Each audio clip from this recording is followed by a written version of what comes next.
two fellas from Kansas and a whatever from Indiana are looking for the signs and into the stars for the perfect pair of motion pictures. out there. A couple of flicks, 3 corn-fed cinephiles, otherworldly connections.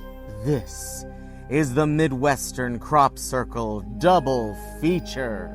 Yet another movie podcast.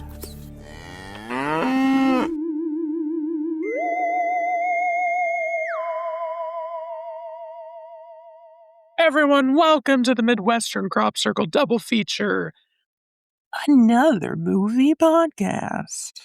Where the femmes are monstrous, and if you fuck them, you better watch out. Welcome. My name's Zay. Our famous cryptid is in Indiana is just a snapping turtle, but it's like a really big snapping turtle. And I'm like, that's not really a cryptid. That's just a really big snapping turtle. And Do we have as one? always, I'm looking. Now I'm curious. Okay, I got it once you introduced me. and of course, as always, we have Brett and Christian all the way from Kansas, whose cryptid happens to be Sinkhole Sam. Single Sam. The fact that you know who that is crazy. It says the most famous cryptid in Kansas is Sinkhole Sam, a 15-foot-long snake-like aquatic creature said to live in the big sinkhole near Inman, Kansas, which is in McPherson County, Kansas.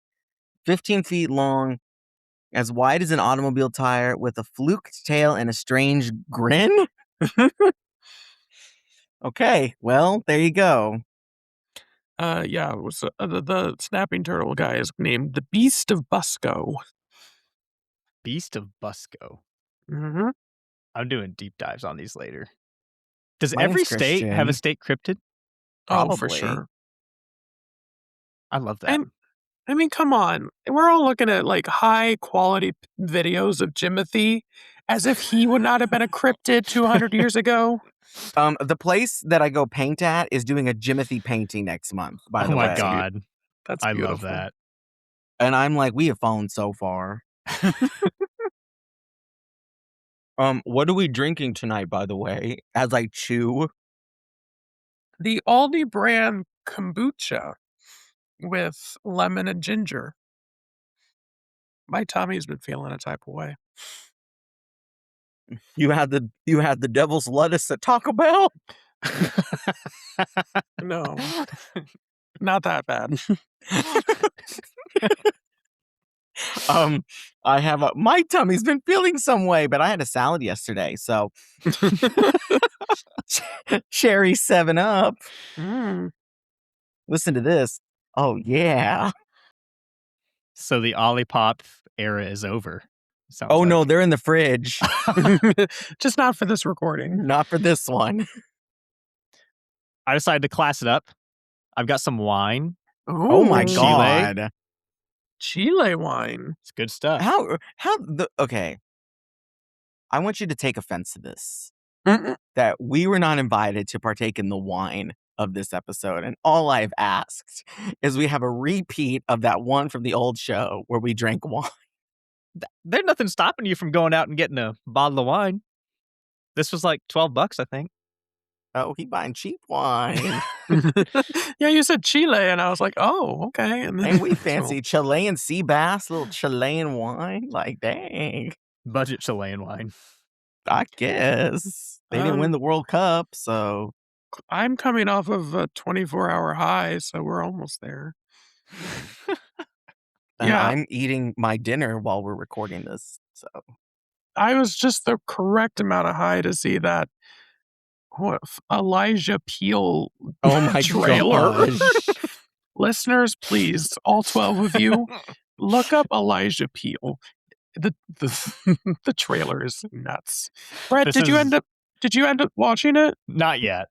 Okay. Not yet. I need to. In fact, No I'm going to pull it up spoilers. so I'm ready when we get done recording. No But they're- spoilers. they're- Oh my God. But there is a child with cancer who speaks like a 40-year-old.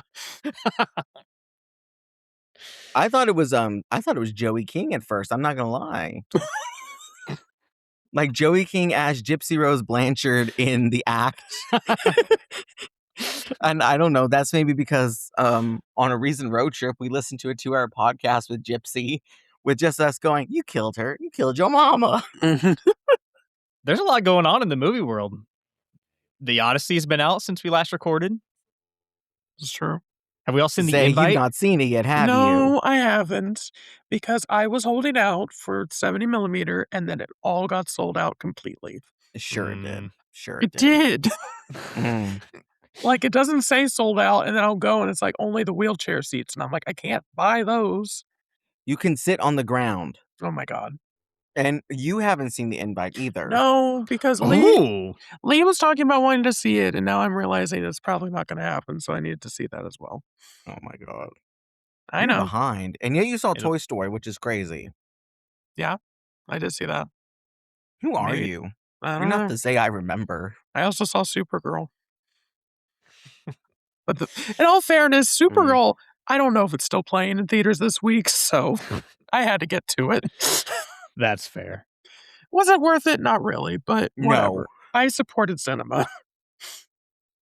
You said we come to this place for magic, I guess. We come to this place for a flickering bulb that the people from AMC support still haven't got to me about. Oh my God. You know, AMC has not responded in a while because I used to be able to message them on Twitter and they would respond back within a few hours. But when I tried in like January, they never responded back to me. Damn. Well, I think Odyssey and The Invite are the two best movies of the year so far. So if you're like Wow. Zay and haven't seen them yet, I would get out and see them. Brett really said no sheep. No Oh, One Wish Willow. they're No. up there. They're up You there. know what's funny? I haven't seen Obsession yet either. Oh my God. Wow. Toby. That's actually Zay hasn't shocking. seen Obsession yet. What? Zay hasn't seen Obsession yet. Yeah.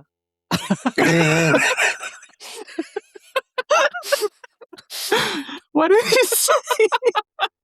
I heard, oh, interesting. That's what he said. It's like I had And to then get he up. shut the door. I had to get up for that shit. That's just wild. You haven't seen that yet. I know. I'm gonna go through your letterbox and look at all the things that you saw before you saw Obsession. I feel offended. Not really, but like, dang. Well, you're in for a treat when you do get to it.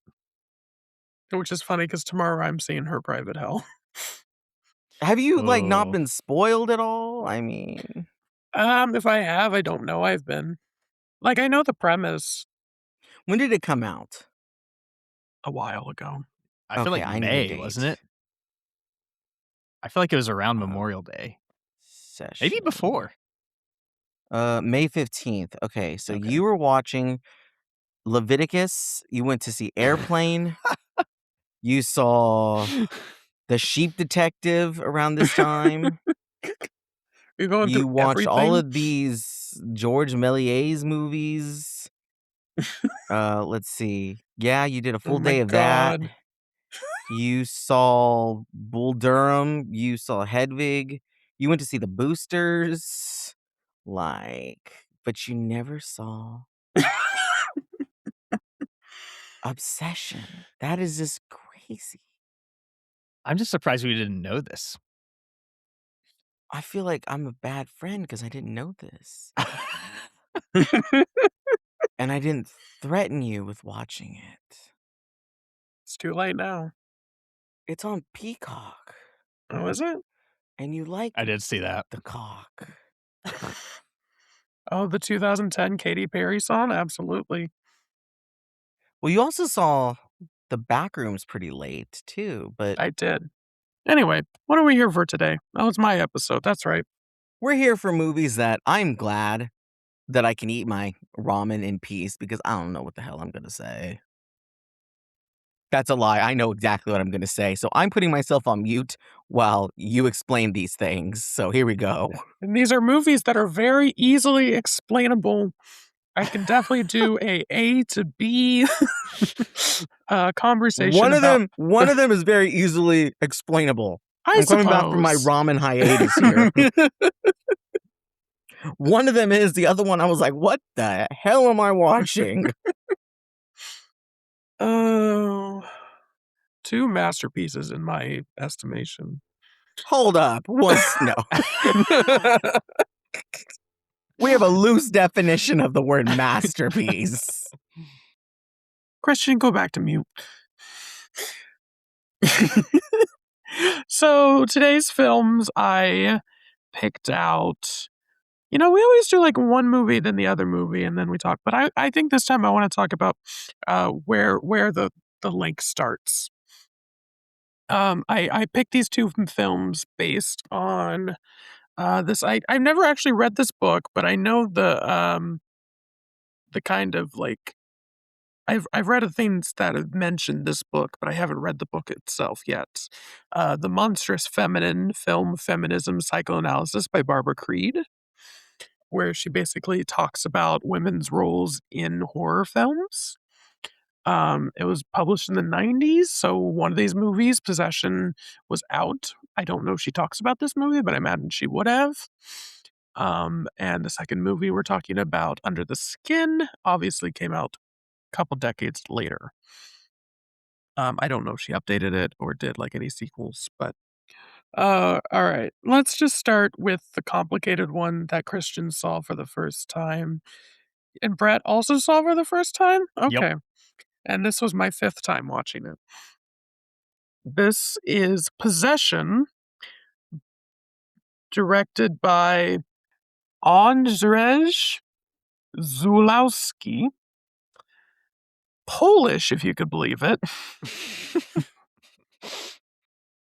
And it stars Isabel Adjani as well, she does 2 roles. I always forget it's 2 roles for her.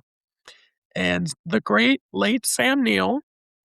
Isabel Adjani is a French actress. Sam Neill from New Zealand. Sometimes his accent really comes out of nowhere, and I loved it. His accent also comes out in like Jurassic Park too. That tracks. And then like the third actress, Margit Carstensen, I'm so sorry to everyone, is a German actress. So it's like a real like collaboration of just like everyone, and I think it adds to some of the disjointedness that I really enjoy.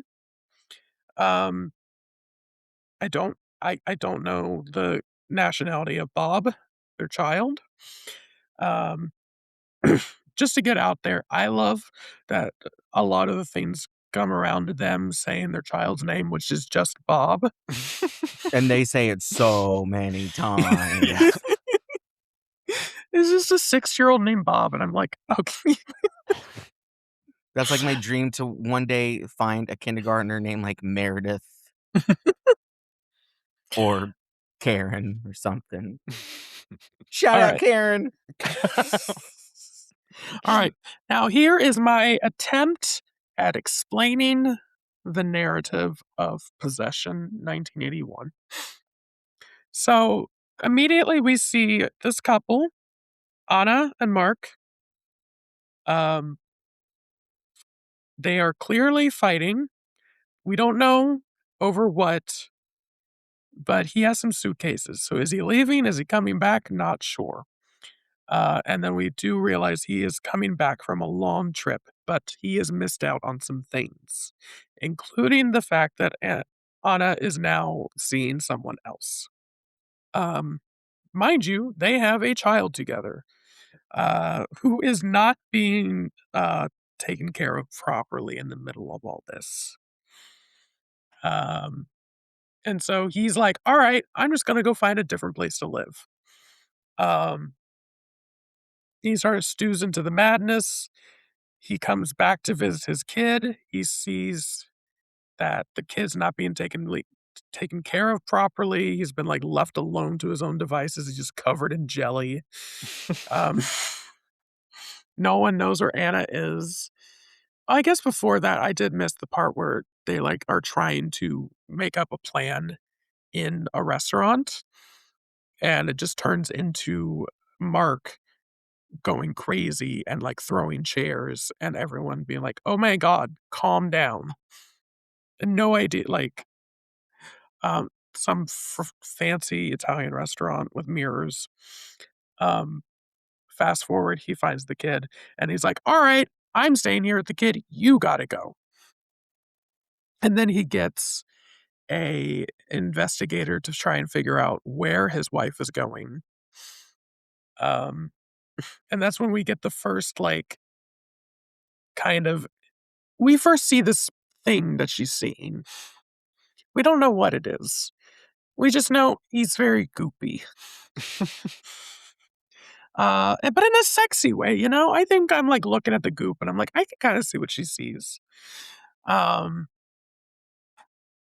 and then he keeps trying to the sorry, Mark keeps trying to talk to another man that he thinks she's been seeing, who is like really bisexual,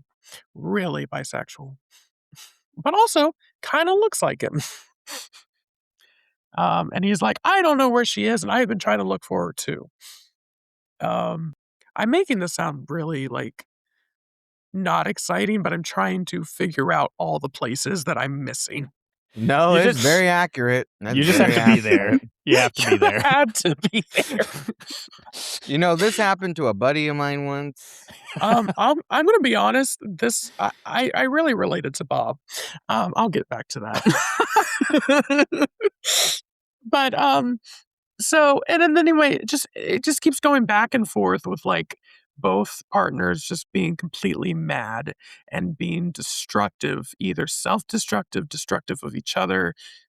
There's a scene with a turkey carver that I'm always thinking about. That was actually a pretty good scene. That was one of those, what the fuck? Yeah. And then yeah, and then where do we go? Oh. There's also Bob's teacher keeps coming into it, also played by Isabella Johnny. But Sam Neill's character is like, "You're kinda hot. I wonder, hmm." But, like, she's, like, just completely normal. There's nothing weird about her.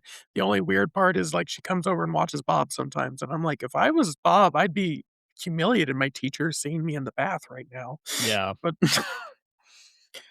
I feel like Bob should be more worried about things, and he's not. Until he is. Until he And then is. he's extremely worried.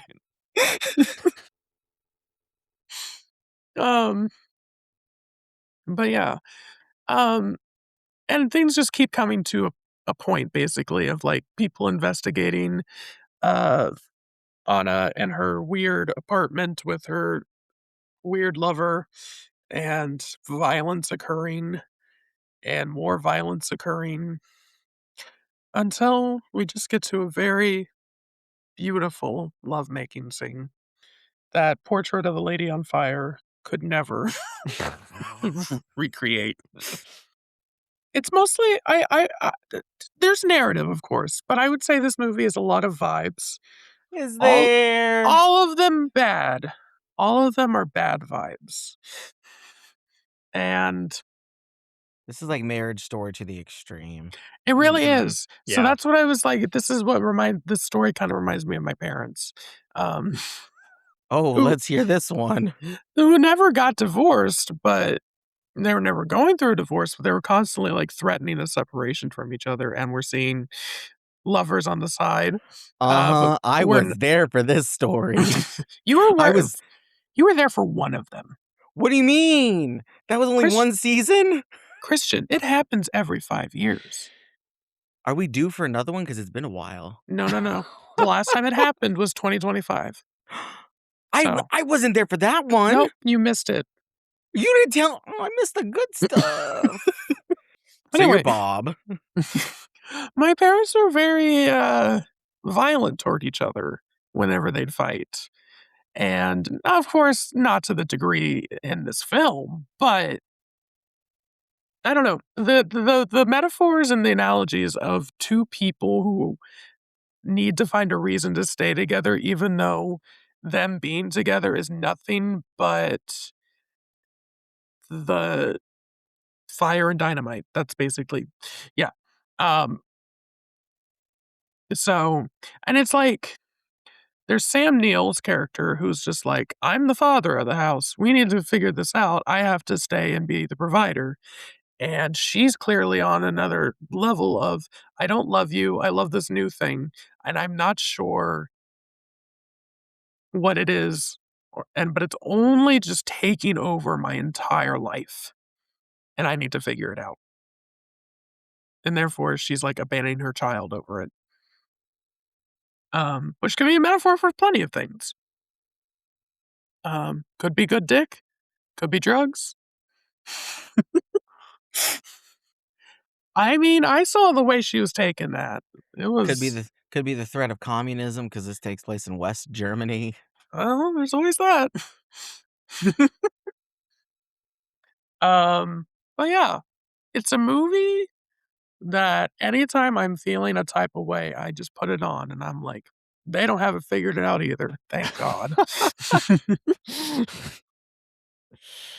That's for sure. Well, I guess I'll start. I don't know what this movie is about. I've been looking forward to actually seeing this for a while because I think of just your ratings of it and the fact that I think for the longest time wasn't it super hard to find anywhere on streaming? Yeah, it would like pop up on streaming every now and again and then it would Right. disappear for a And while. so and then like the poster of like Mhm. the naked her with the things around her head. I've seen that on various physical media and stuff. So it's been like under like I've known about it, but never seen it. So then watching it, I was just like, all right, this is gonna be cool. Sam Neill's in it, R.I.P. It's gonna be creepy. And then I'm left with like, I don't know what I just watched. I can't tell you much about it. The subway scene where she's thrashing around and she's like Subway scene. vomiting. That's probably the best scene of this. Like it's my letterbox header for it. Um, and I don't know. I'm just like I'm curious as to why you picked this and the next one and what their connection with it is. But like I couldn't even think about it. Like I couldn't place what it was about. But I'm like, I feel like I need to like it, but I feel too that once you tell me all of this and get opinions from both of you, then I'll be like, oh, gotcha. And then I'll go back and watch it in like another 5, 10 years and be like, I remember this one now. I forgot you have the same disorder that Jack does in that Robin Williams movie. Exactly. So that's me. I'm just sitting here like, I don't really get this movie. Somebody explain it to me. But it's not as confusing as like Mulholland Drive. So No. I actually, yeah, I had somewhat of a similar. I mean, I liked it quite a bit. I really enjoyed. I don't know if enjoyed's the right word. I enjoyed the experience of watching and witnessing this movie because it is crazy. I was reading a review and I forgot to write it down, so I don't know who said it, but there was a critic who gave it a really positive review, and they said something like, "There are a lot of movies that feel like they were made by madmen, but this movie, like in this case, the movie itself feels like it's mad." And I can think of no better way to describe this movie. Isabella Adjani is obviously the standout. I think that when I see things about this movie, she is the first place that a lot of people go to, and it's very easy to see why. I think that things like the subway scene that you mentioned, Christian, definitely stand out when it comes to her performance. And I mean, her screams are extremely visceral, and her mannerisms, of course. But what really like sticks out for me for her, there's those scenes, of course, but then even in scenes where she is quiet, there's not a second of this movie where she doesn't look like she's seen a ghost. And her eyes just tell the whole story, and they're wide, like for the entire movie. And so, like, I think, like, especially in a scene, this isn't, I don't think this was the sex scene you were referencing earlier, Zay, but there is a sex scene between her and Sam Neill. And even after that, she's kind of just sitting there, like, staring. Yeah. And it's deeply effective. But what's interesting about the movie that I didn't really expect is that I feel like when it comes to the narrative, the whole movie is kind of like Anna is not okay. Something's wrong with Anna. But also, nobody in this movie is normal. Like, Sam Neill's character is completely bonkers, too. The friend, Margit, or whatever her name is, she is, like, very limited screen time. Like, she shows up, and I'm like, who the fuck is this person? Even Helen, who is, like, very calm and seems sweet, you could just kind of feel something with her too. And maybe it is just because she is also played by Isabella Johnny. I mean, But- it might also be just like all this stuff is happening. She's like, yet another family Yeah. is dealing with this. Exactly. Like, the behavior of every character in this movie is bonkers. It just doesn't make any sense. And I think I like that it really goes for that. I like that it is completely, pedal to the metal with this whole craziness that's getting into. Kind of like Christian, this is a movie that I think like requires multiple watches. I think like I really enjoyed it this time, but I really do think when I watch it again in the future, there will be a deeper appreciation. There will be things that I'm able to look out for, because another thing that stood out for me for this movie is I had no idea where it was going. Like, I haven't watched a movie like this in some time where I truly like could not even come up with a scenario of like where it might be going next. Like, I truly had no idea. And I think that's a great experience for the first time watch, but even like when I watched it a second time, it's going to be a whole new experience knowing where it's going and trying to see like how it leads to there. But it's like, I don't know. Like you said, Christian, I don't fully know what it's going after. I do think there is something to the whole like taking place in West Berlin. And I was reading up on it and like how they're split, and like it kind of represents that split between the city as well. And I know that the director was going through a divorce of his own, before he made this. So like I think this is just the rawest way that he gets his emotions out in a movie. And I don't know much about him, but it's crazy. Like it is something you just have to experience. That's all I could say. So this is actually more like the Banshees of Inisherin. Hold on, I did you think got of me. that. I did think of that. You got me the one thing you got me off of mute for. God damn it! How in the world is this like the Banshees of Inisherin? It's mostly You the split. feckin' tell me how it is. It's just the East and West Berlin of it all, and the What does that mean?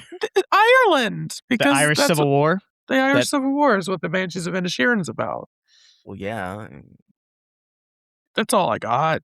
I didn't That's see all- I didn't see a friendship dissolving. Well, I mean, shouldn't marriage be based on a friendship? Bob is kind I of know. like Let's a little ask donkey. the one person who's married in the group. I would say so, but I don't know. I don't know if the characters in this movie ever felt that way. Brett, is Haley your best friend? Oh yeah, of course. You hesitated. No, I did not. I'm texting her right now. We've been talking lately. That's what this whole episode's about, actually. Brett, this is the only way I knew how to bring it up. Brett, that New York trip is not what you think it's going to be. Oh boy. You're going to meet Bailey coming up. No, I'm so confused. we're talking about a split. So, Who's Oh Bailey? my god. because her name's Haley, so it'll be Bailey. Oh. The wine has hit. The wine is...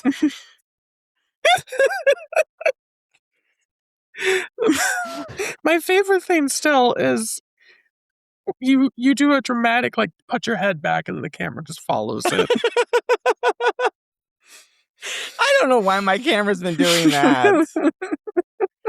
Again, for the people out there listening, that's like, good times on this video. Good times. But yeah. So, Possession. A lot of interesting things, and I agree, because I have seen this 5 times now, and I am, like, more... Jeez. I'm very unwell. And it's like, I agree with Brett that it's like it's coming at you with so many things that the rewatch will be like, okay, now this is coming up. I know this is coming up. I can brace myself and see other things happening. Because the way the movie's edited, it almost felt like there's like 3 different versions of the movie happening, where you're Yeah. just like, "Wait, we're back at the apartment again? Why are we both at the apartment now?" And just like, "Oh, are you guys making up? No. Oh, absolutely not. Got it." And it's just like very interesting things the film is doing to mess with our minds, I think, as well. It's Yeah. one that's definitely like, you gotta focus on this bad boy. Yeah. The camera's like extremely active too. Mhm. At first I was kind of worried because like the husband is a spy, right? And Mhm. Mhm. he's sitting in that boardroom and it's just the camera just keeps circling the room. Also too, with how cold I felt watching it because of the blues of this, Yeah. and Mm, just, like, the despair of everything, and I kind of feel like that has to do too with the setting being in West Berlin for during the Cold sure. War era, and just not I don't know, there's not a lot happening around them too. Like, there's a Mhm. lot of outdoor moments where it's just them 2 in their, I guess, apartment complex, but, like, the apartment complex of that time in Berlin are pretty uniformed and everything. I'm assuming it's Berlin. I know it's West Germany, but I can only assume it's Berlin. Yeah. It's Berlin. Um, Also going back to Isabella Gianni's performance, I have read some things where it's like she did not feel the greatest while performing, which I think definitely tracks. Um, I don't know. When you watch that subway scene, you can definitely tell that it's like, keep going, keep going, keep going, push, push, push. And it's like, oh. And that's what makes the scene so like raw and real. But then you're like looking back like, give her Oof. 5, give her 5. Yeah.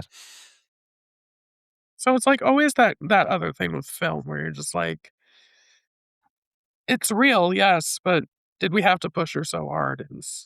Which also feeds into our character still of just like so many things being expected of her. Yeah. And I do like how she's like she kept coming back to like morals. And she was like, I'm not the bad person here. You're not the bad person. Then later on, she's like, I can be the bad person if you really need me to be. Yeah. I was reading that subway scene, like you said, they were like pushing her. She got it done once. And then they really didn't want to do it again because it was so Right. intense. But they were like, well, if something happens to the film, we only have that one reel or whatever. And so like they had to do it a second time. And yeah, it sounded not pleasant. And it feels so wet. Yeah. Oof. When the blood and the milk just start like going together. Mm. There's I a lot gotta of images like that that just like sit with you. I gotta ask, have you seen any of this guy's other movies? No. You haven't? You haven't seen The Devil? No. I mean, that's the I'm not looking, I guess, much into his filmography. That's the one that sounded, I guess, the most, I guess, horrifying because it's a horror movie? I guess I've thought too, but yeah, I don't know. The On the Silver Globe is in my watch list, but it's like See, I 3 also hours got long. I also got this guy confused with Andrzej, Wajda, the other Polish director, and I think only because they have the same first name, but, like, Brett and I know him from the Polish movies A Generation and Canal and Ashes and Diamonds Mhm. Mm. from our class, which I'm surprised Criterion has not re-released those. That's why I've always like wanted to like check out and even blind buy Ashes and Diamonds, but they haven't released Yeah, the other two. And I keep thinking one day they'll do a box set again. But right, and just, like, but no, this director just died recently. I I saw think I knew that. that. Well, 2016, like, the last 10 years. Yeah. Yeah. Zay, I'm curious, and Christian, you as well. But I know, like, Christian, I think you and I probably were like taken aback by the ending. But spoiler alert, I don't know. I don't even know if I want to say talk about the ending, but just like, because I'm like, what the hell? But so at the end, they're both like doppelgangers have been created of both of these characters. There's Helen, and then there's like a doppelganger of Sam Neill's character. Which Sam Neill's character's doppelganger looks hot. Like, I don't know what they did, or they added a little bit of makeup to him, but like, I'm like, is that the same actor? And sure it is. I think he just looks extremely confident. Like That he knows too. what he's doing. But he shows up at the door, and Helen's there with Bob, and he knocks, and Bob is like, no, don't open it. And then he runs to the bathroom, drowns himself. And then before she opens the door, it sounds like there's like a war happening outside. And that's the part where I was like, I don't know. I have no interpretation of this. I don't dislike it, but I've told Brett that this summer we didn't have any movies at the theater that were just those random, saw it on a random Tuesday, Wednesday movie. This feels like if it was made today, it would have been those random Tuesday, Wednesday movies where when Toby and I left, we would have went, we're never listening to Zay again on this one. Oh my God. And yet every single time we buy into it and we go see it. No rebuttal. I'm suing you. That's fine. I ain't got nothing. You'll get the shrimp. I want the ET VHS. Oh my God.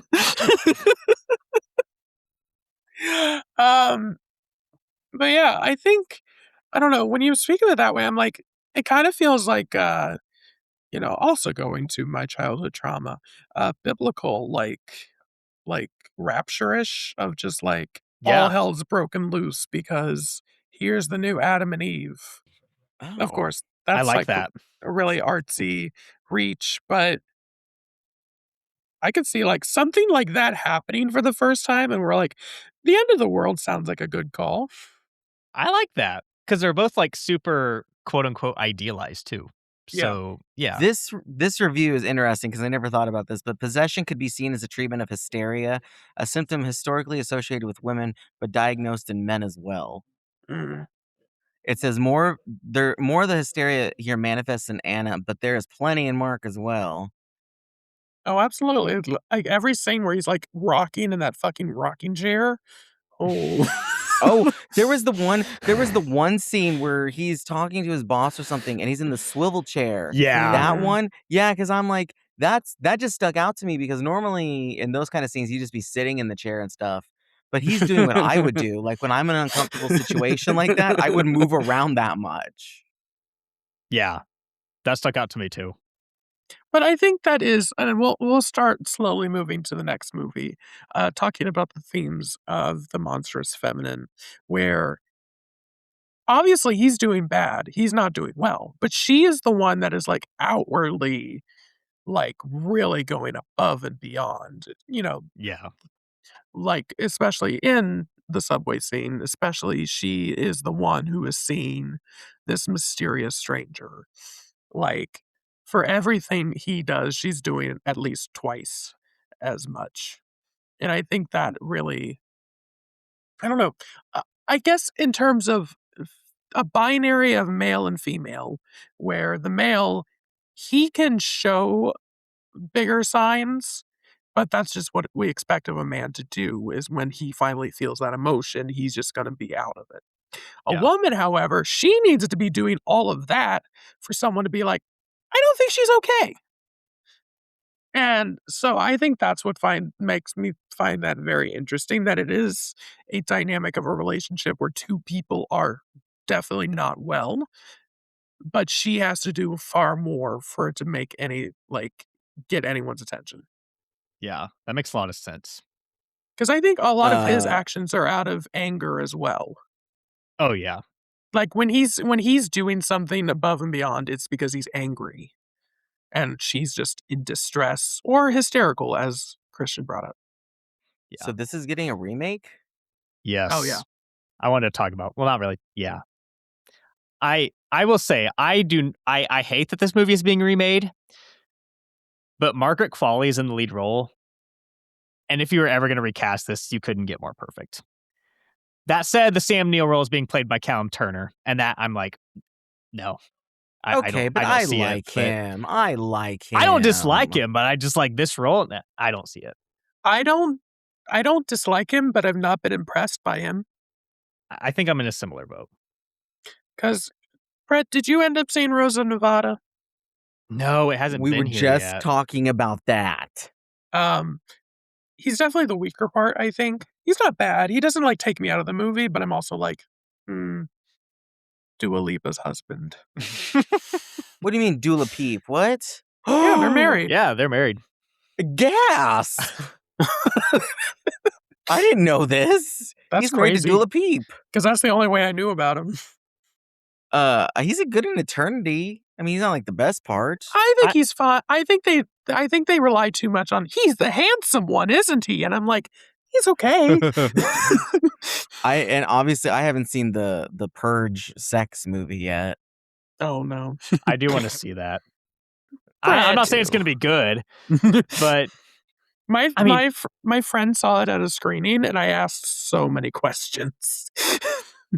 I'll be honest, Monica Barbaro is like one of the most beautiful people on the planet right now. You're right, and I want to support her. Yeah. We'll see.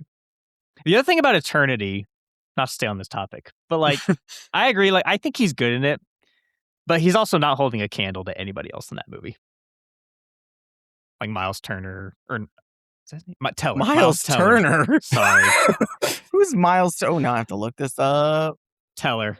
Milwaukee's Bucks center and forward. Yeah. I'm going to stop there. Moving on. Oh, I do have one more thought of possession. First time that the creature or whatever it is showed up, first thought was, the baby from Eraserhead grew up. Oh. You know what's sad about? I mean, not sad, but they spoil the fact that there's going to be a creature in the credits because it's like in creature designed by. Oh, yeah. I'm like, all right. I had no idea that was going to happen. I'm like, okay, wait a minute. I just got spoiled. Which, I mean, anybody listening out there, it's been like 40 some years, and it literally says it in the credits, creature designed by. But also, so you can't help but be like, wait, what? But also the fact we can only describe it as a creature. Yeah. The second time we see it, it's so fucking crazy. It's like a blood clot. Is that how you would describe it? I would, having had blood clots. Okay, I'm talking about specifically when he has like a pole for a head, basically, and his eyes are that like, thing too? Okay, that thing freaked. Yes, that. And it blinked, and it blinked. Did not make me feel good. That's all I know. Honestly, it looks so good. I'm glad the guy got a credit at the beginning. Yeah. All right. So that will bring us to our second film. One we have all previously seen, and for some reason we all watched it in the year 2016. To the point crazy. That's wild. To the point that I thought it came out in 2016. And we all watched it in 2026. Yeah. Like, I mean, Zay, you've probably seen it middle way there, but like, was this all our second time? Mm-hmm. This is like when celebrities say we all got a colon exam together, a colonoscopy. Which celebrities did that? I think Tom Hanks does it with Steve Martin. Good for them. Jackass Best and Last 2026. Oh yeah, sorry if that's a spoiler. Sort of. Anyway, what's the movie? The movie is Jonathan Glazer's Under the Skin. Cue mysterious synths. Let me tell you what, my box down here, the subwoofer, that thing was popping with this movie at the beginning. I'll tell you what, if there's something you got to know about Jonathan Glazer, the movies open up with the weirdest sounds. Between this and The Zone of Interest, I mean, that one a little bit more, obviously, because it's iconic. But, like, it's freaky. The floor was shaking. I was disturbed. Take it away. Which, going back to my earlier comments, I was still kind of high when I started this movie. But like not too like the night before I've been way too scared to watch this. Just the perfect amount where I was just watching all the colors and the figures and the shapes. And I was like, holy shit, you can do this. Why isn't everyone doing this? So Under the Skin. Yeah, it's a much shorter like narrative to explain where Scarlett Johansson plays an alien who comes down to Earth, specifically Scotland. Where honestly, I felt like if I were to go to Scotland right now, I would feel the same exact way as her. I'd be like, what the hell are you talking about right now? Please. So those of you who ever want to watch this movie, I highly suggest putting the subtitles on. Oh yeah, for sure. Because I could not understand about 90% of what the Scottish men are saying in this movie. But so basically she's like coming to Earth. She's kind of like had some sort of training, it seems like, that she's like talking to people and like asking questions. And mostly she's trying to look to see every man she comes across. She's like, are you alone? Do you have friends or family? And when she finds one that doesn't have any friends or family, she takes them home, where whatever the fuck that might be. But really, it's just total darkness. And she's seducing these men, and they go down into her lake to drown and their energy to be drained. And that's what keeps happening. A little, it's like a bit like of a pattern of just like she finds a man, does it, talks to her. And then there's a scene where she's by a lakeside that I find deeply uncomfortable, where it's a man who does have a family, and she takes the man anyway, and then the child is just crying by the shore the entire time, and he's like still crying like later that night, and it's just like snot and tears all over his face, just left for dead. And at one point, she picks up Adam Pearson. That was the first time I ever saw him in a movie. Same. Love him. This is his first movie, isn't it? I think so. At least first feature. Adam Pearson being, I guess. So he has. Oh, here it is. He has neurofibromatosis. Yeah. Which is it's tumors on his face, right? Yeah. Yeah, there's tumors on his face. So he was in A Different Man, Mhm. which he's like the co-lead in that movie.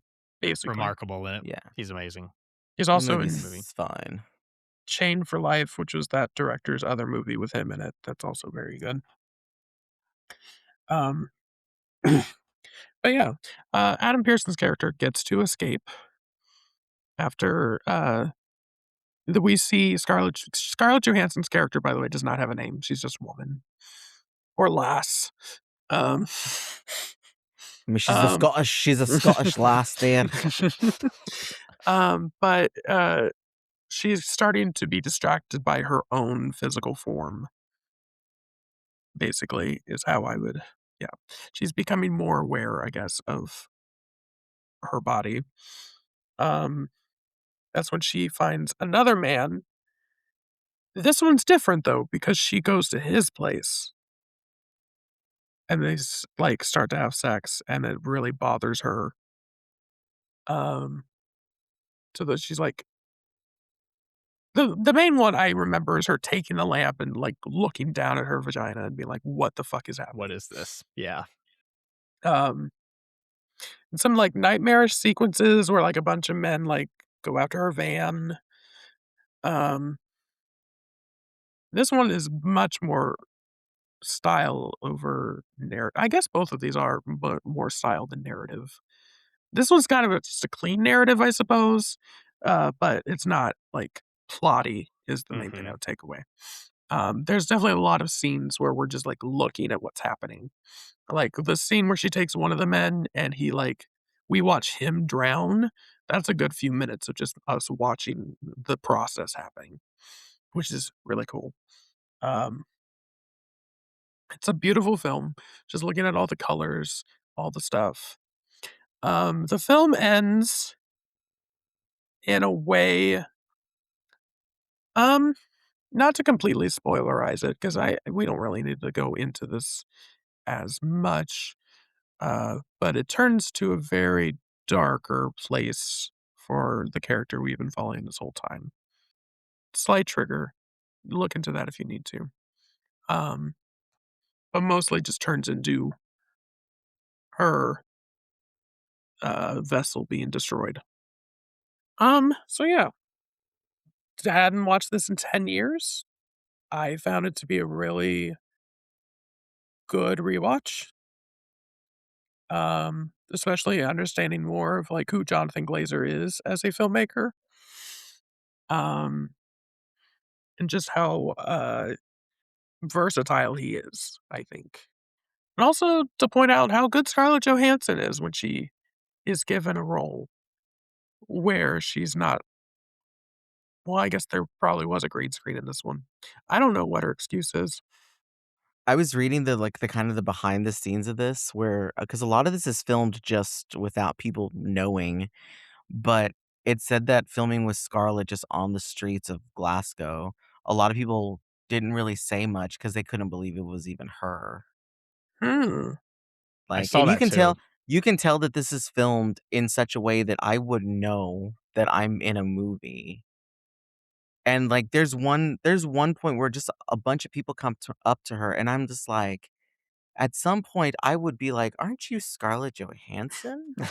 Oh, that scene where like all the girls are like out partying or whatever, and they're like, "Oh my Yeah. god!" Yeah. But it's like I would say something, you know? But like I watched this last night. I'm looking back at my 2016 review of this. I think it's an okay movie. I wrote though 10 years ago that I would watch this as a silent movie, and honestly, I think as a silent movie it'd be fine to Yeah. watch because when there is talking happening in this, it's not talk that I think is uber important to care or listen to. Like if it was just Scarlett staring at these men and just giving them like the female gaze, I think that we would pick up very easily on what she's trying to tell them and what they'll say in response, and then they go on and everything else happens. Like I think that this is a half silent feature. Um, I think that's also saying too because I wrote and same as last night, like I can barely understand what half the men are saying. The Scottish accents are thick. Um, but yeah, I was just really I mean, I'm impressed by this. I like the way this looks. I watched it on Netflix, and it looked great on Netflix. I told Brett I started on Hoopla. For whatever reason, the Hoopla version was getting blurry and, like, Oh. wouldn't I don't know because I was like, "Wait, this looks like it's grainy as hell." And then we switched to Netflix, and I was fine on that, so I don't know. But, yeah, um, no, it's good. I'll just keep it at that, like, it's good. Scarlett's good in this. Um Guess you can play anything, Even a tree. even a tree. There you go. But I still think for me because I've seen four. No, I've seen all four of Jonathan Glazer's uh featured films. I've seen Birth and Sexy Beast and this and The Zone of Interest. I still think The Zone of Interest is like his masterpiece. I Like still haven't seen. Birth is interesting. Sexy Beast was fine. This is good, but The Zone of Interest is just like top tier. I still haven't seen Birth, even though I bought the DVD for $1 one time. And every year, what do I post for your birthday? The poster for Birth. Yep, every single year. Yeah, this was an interesting combo with Possession, not just for like the themes and the similarities, but also because what I was saying with Possession, where I kind of look forward to the future when I watch that again and like have that different reaction. That is what happened with Under the Skin. I saw it the first time, like you said, in 2016. I liked it. I gave it like 4 stars on Letterboxd back then. But I did definitely have trouble grasping it. And when I thought about it or like seen it referenced, a lot of people think this movie is a masterpiece. And I'm like, I've been wanting to go back and revisit that for a while because it's not one that's necessarily stuck with me. Watching it again now, I think it's pretty great. I This movie, I think, just it gears up a curiosity in me. And you were talking about how like there is a narrative and it's really simple. And I think it's really upfront about what the narrative is, but it's all the in between that like you kind Mhm. of have to put together for yourself. Like, why is this character doing this? Where is she coming from? We're never really told. Um, but yeah, I think there are some really big ideas in this movie, and I'm still not fully grasping them, but something about the images and the way it's all presented that just really, really sticks with me. Um, I think Scarlett Johansson is fantastic in this role, and it's really interesting to compare her with Isabella Johnny because Johnny is like fantastic in a holy shit out there kind of way.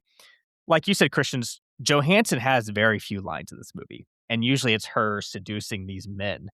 Um, but yeah, I what's really cool about her in this movie is that I mean, one, I think it's a bold movie for a movie star of her caliber to be in, especially at that time. Like she was coming off the first Avengers movie, and she's still a really big star, but she was a really big star back then.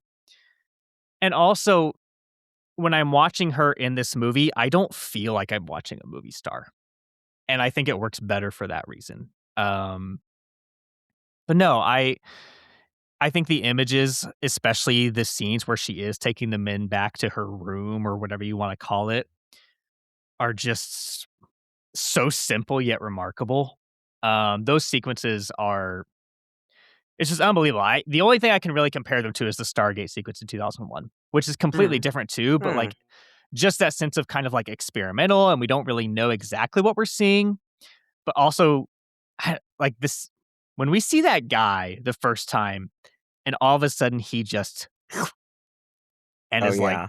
I was like Mhm. the first time and the second time I watched it, I was like, "Oh," and you just see this red mass emptying into something and it's like it's so cool. It's not heavily explained, but like something's going on there and I don't know. I think that the way that the character goes about the world after that and there's this sense of like she is curious about exploring what it means to be human and like living in this human world as this extraterrestrial being.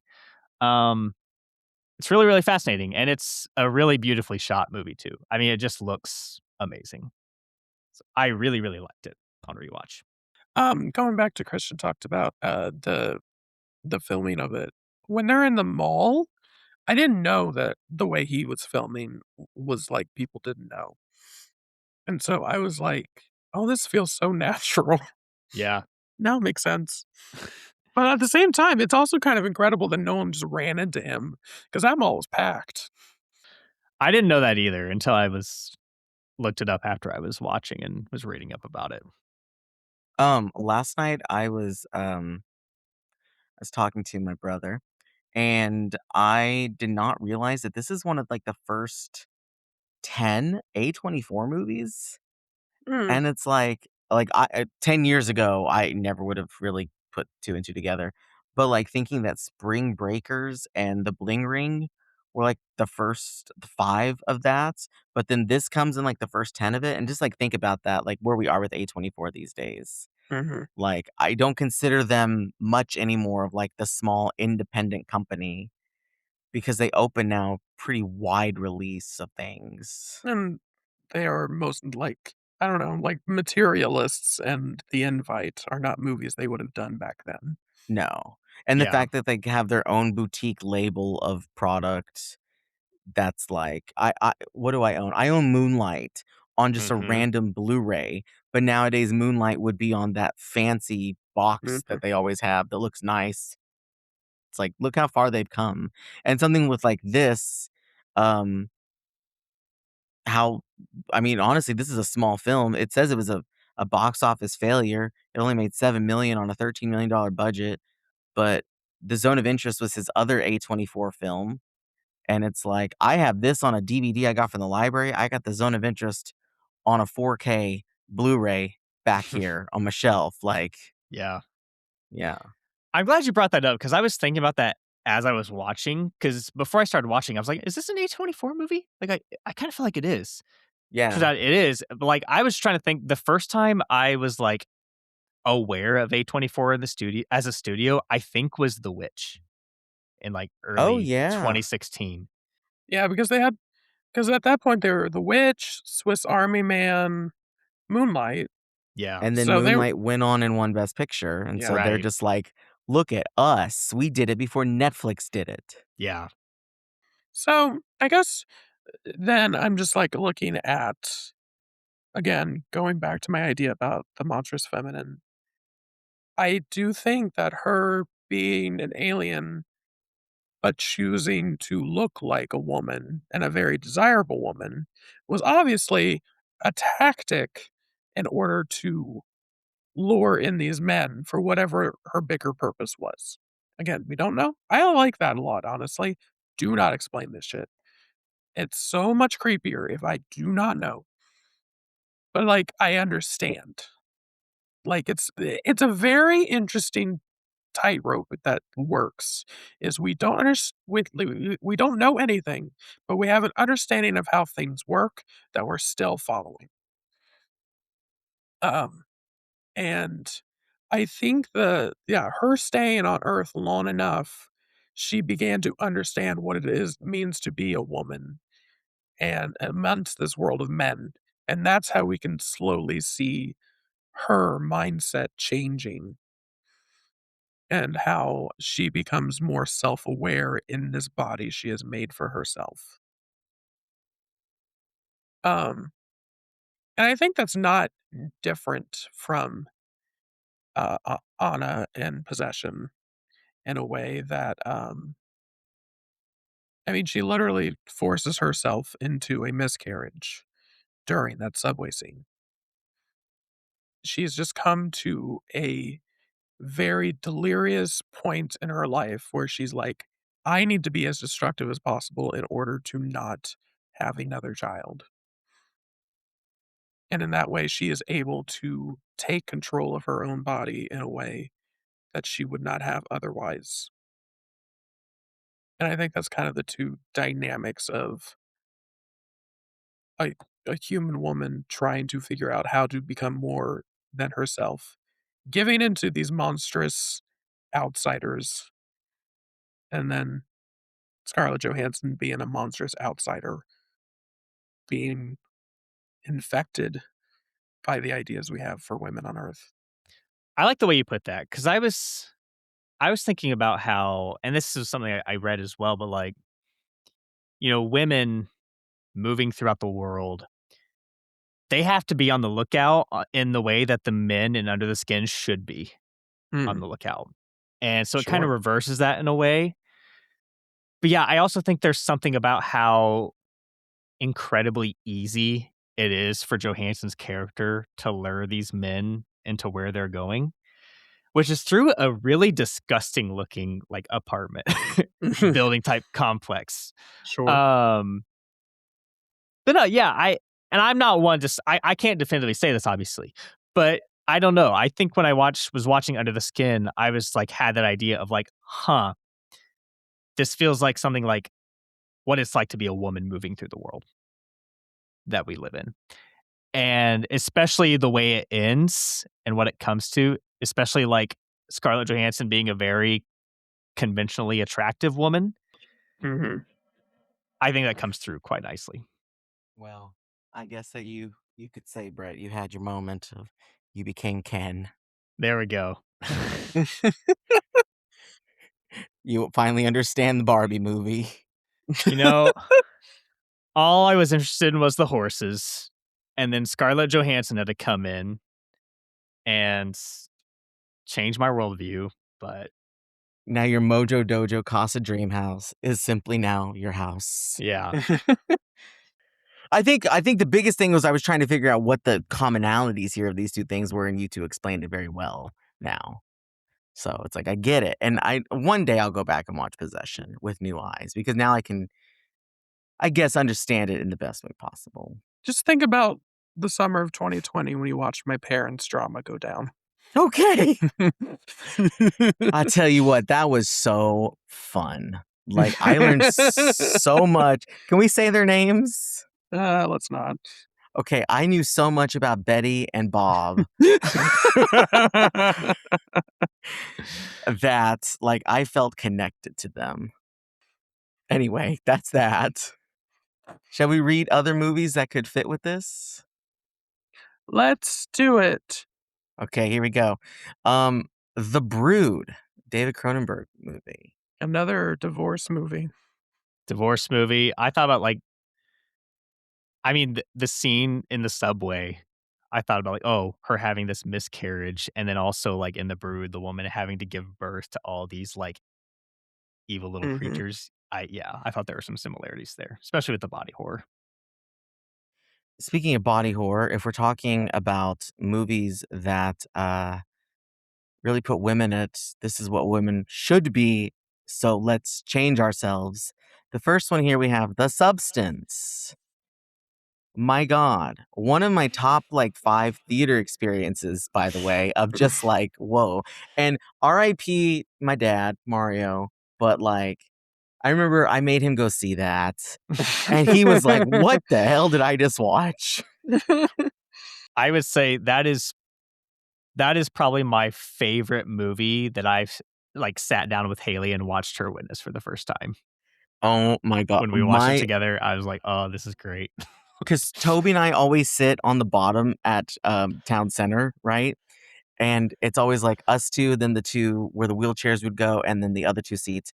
It was a girl and a guy. They did not know each other. The man was older, but like he was stone-faced through the whole thing until we get that last merge of her, Margaret, and Demi, and he just like started laughing. And I'm like, you woke up. I'll never forget this couple. They had to be like 18. It was boy and a girl, and they came out like an hour into the movie. And she was like, that is the worst movie I had ever seen. Do not see it. And I'm like, all right, man. Have a good night. Jeez.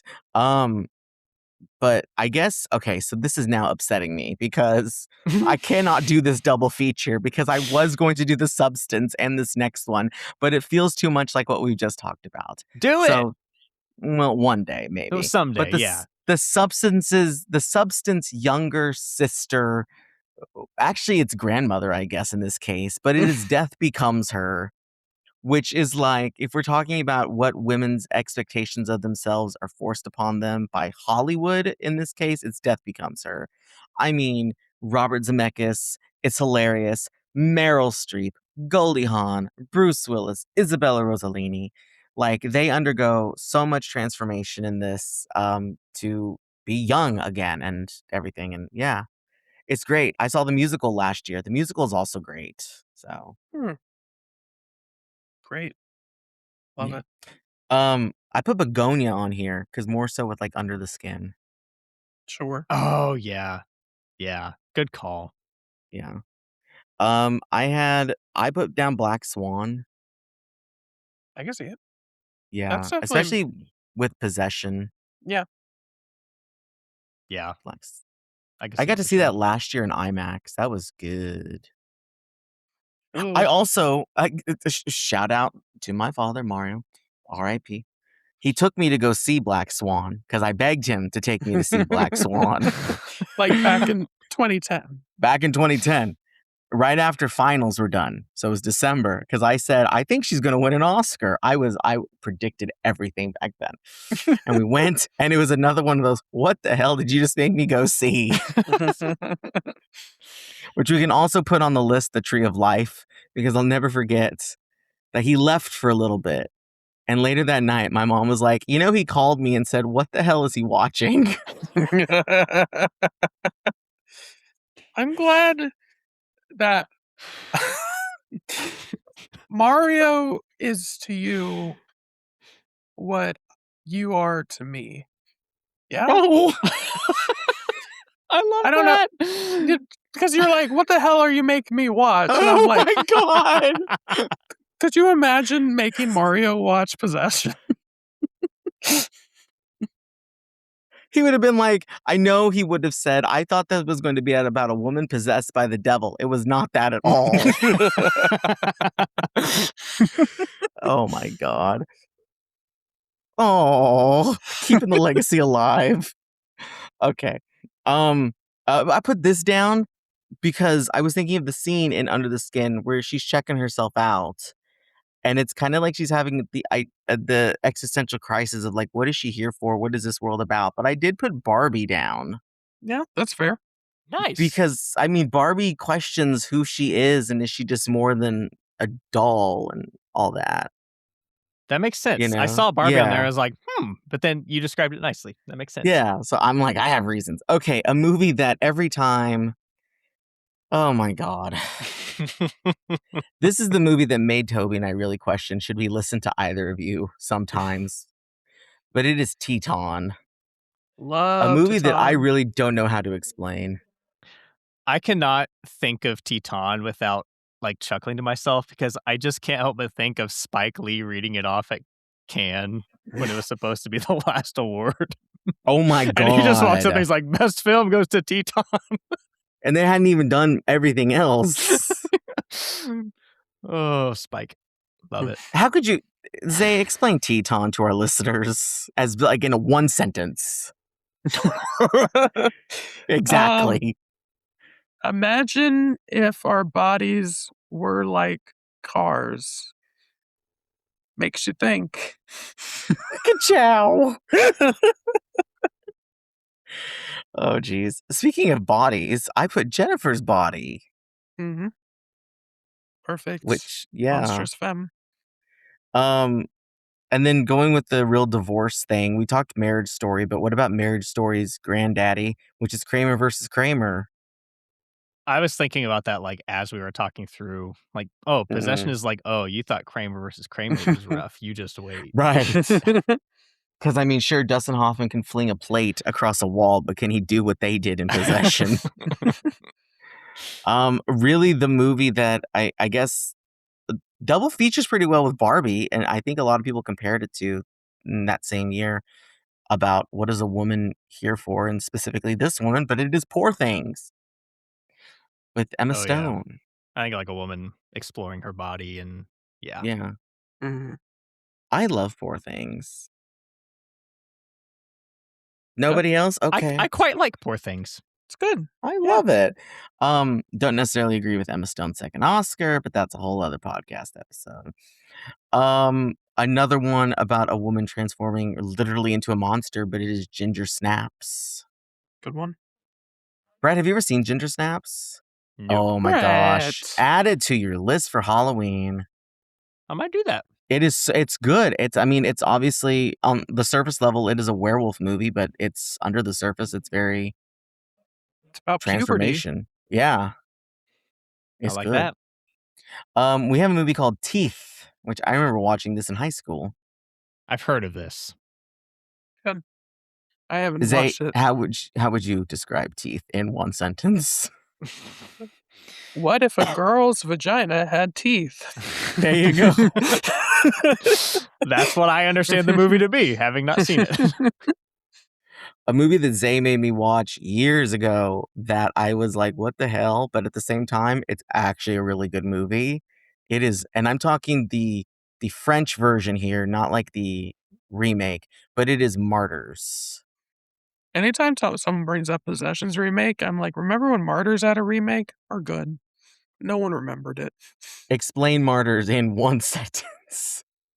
You're too good at this. Religious cult asks, can pain give us answers to the afterlife?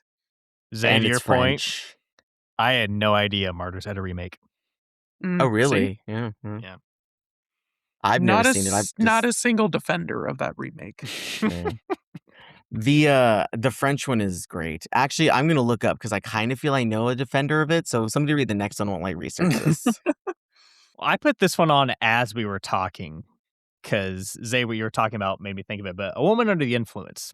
More so with Possession, but like the idea of like, oh, this woman is so quote unquote crazy, blah blah, where like the husband is also very mentally ill, but the woman has to go to extremes to like get so that came to mind for me. And read the next one, because I'm putting it, even though I do not like this one, but it is A Woman Under the Influence's Daughter. I believe you're referring to Die My Love. Whatever. What did I put? You put Die My Darling. Die my I don't like the movie. I don't like the movie. Darling, die my Die my darling. darling Clementine. Die My Love, great movie. Jennifer Lawrence should have won the Oscar last year. Okay, calm down, buddy. Also, the person that I thought was defending martyrs, they did not. Anyway, we have Cat People, and I'm assuming you're talking the original, the 40s version? Yeah, the 40s version. I guess, like, the remake could still count, but it's a bit of a mess. I don't love it. I love the original. The original is, like, all metaphor and style, and it's really good. Did Val Lewton produce that, right? Okay. Yes. I can only hear Karina Longworth saying Val Lewton. Which, by the way, I feel like we have not said her name once through these all these episodes. You're right. So that is our first Karina. I don't think that's... I think we did. I think I invoked her for something, but I can't remember what. But well, she's coming back, baby. Yeah, she's coming back. Karina, we love you. We love you, Karina. Come on our show, girl. And then we have that. This has to be Zay. That one episode of Smallville where Amy Adams wears a fat suit. Shout out to the Chasing Amy Adams podcast, who talked about this episode in detail, so I wouldn't have to watch it. Oh my god! I had no idea Amy Adams was ever in Smallville. That's wild. So it was back when Smallville was like a Monster of the Week show, and it was like episodes where different people were being affected by the kryptonite, and her character she was a fat girl, and then she gets like super skinny and then starts eating everything. I'm gonna be honest, I've never been more interested in watching Smallville than I am right now. Dang. Go ahead and somebody read the one that I just did. You had to one up me, you bitch. Yes, I did. Yes, I did. Brett, read it. I closed the document, so I got pulled. Oh my gosh. That one Golden Girls episode where Blanche goes to her high school reunion, considers herself ugly, so she wants to do a full makeover. And she cuts out little pieces of different people's pictures and tries to recreate it. And then there's just a bunch of breasts on the table. No. That's a different episode. That's a different episode? That's when she gets a big bonus at work and she wants to get her breast enlarged. Oh, you're right. Because then Sophia comes in and she's like, why are there 5 sets of hoodas looking at me? I know my Golden Girls. Don't test me. Well, that we've come to the end. Is it my time? Well, it ain't my time like it should be, so. All right. So next episode. So Christian, you broke the seal in having a double feature with the same director, with Spielberg. My influence. Is this happening again? It's not Spielberg again. So I am also doing 2 films by the same director. But they also feature the same lead actor. And they're both kind of neo-noir in a way. Oh my God, we're watching a Scorsese movie, aren't we? We're not. We're watching a Michael Mann movie. We're not. Damn it. I don't think he'll come up with this director. I'm pretty sure, if Letterboxd is accurate, that neither of you have seen either of these movies. Oh, good. I have seen the first one. I've never seen the second one. So we're going in a little bit blind with that one. But the director is Carl Franklin, famous for his role in Alf's Special Christmas, if that's... Oh my God. What? You said the name, and I was like, Santa? Yep. Wait, Carl you're Franklin really getting me. is the director. The actor is Denzel Washington. Oh, Devil in a Blue Dress. Devil in a Blue Dress is the first film. A movie I Okay. watched for the first time last year and loved so much that I've been wanting to watch it again. So I'm looking forward to that. The second film is a movie from 2003 called Out of Time.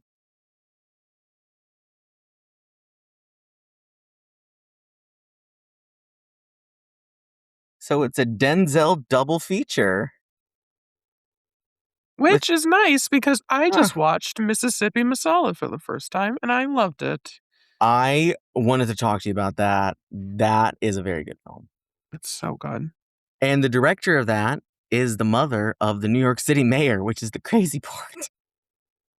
So that's Did what we're doing. Did we just watch something of Carl Franklin, or am I? I just watched One False Move. Oh, no. So we watched Which he directed. something that I'm looking. Oh, when we watched Don't Be a Menace, that was directed by Paris Barclay, who directed some of the Lyle and Eric Menendez story, which Carl Franklin looks like he directed an episode there. Carl Franklin has been Oh. doing pretty much all TV for a while now. He hasn't Gotcha. directed a movie in a long time. So Interesting. yeah, Looks I like we're love doing Devil some in a Blue detective Dress. work. So we'll see. Isn't that on Criterion? It is. Nice. Yes. Cool. Yeah, I've not seen either of these. So. It's not very often I can Me do that. either. So I had to take the opportunity. As All Christian would right. say, that's it. Well, I actually do have one thing to say. It looks like we did Marie Antoinette, women, Portrait of a Lady on Fire, women, Possession, women, Under the Skin, women. Then Brett comes in and said, we're done with the women. We need a little testosterone here with Denzel Washington. And then it's me. That's it. That's all I got. We're up to 40 movies. Wow. Yeah, Oh. that's exciting.